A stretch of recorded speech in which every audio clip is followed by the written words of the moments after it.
I think Rustic Pathways sits at this really interesting intersection of travel and philanthropy.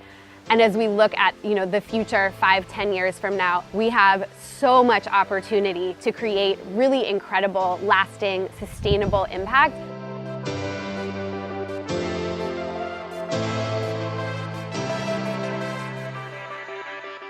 We work closely with our local teams to help identify the highest priority needs.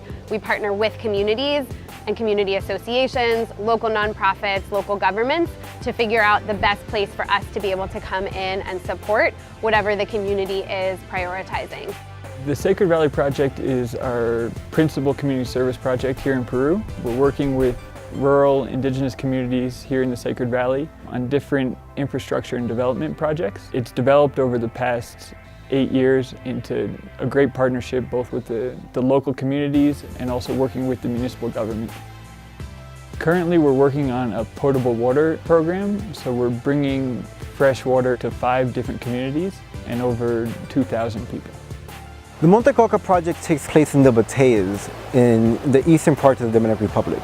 A Boutte is a sugarcane worker community mostly comprised of Haitian workers. The houses are in very poor state. So at first what we were doing for the past 2 years was cementing floors. And then this past year we really started to analyze as to whether that was enough. So what we decided upon was, how about we just do entire houses?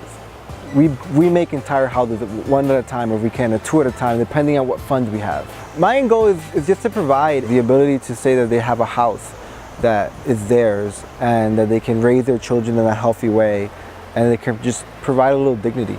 With 100% of donations going directly to the projects that we support, it means that each dollar we raise means more impact on the ground. So our long-term goal is to be raising millions of dollars every year and supporting more and more projects in the communities where we work.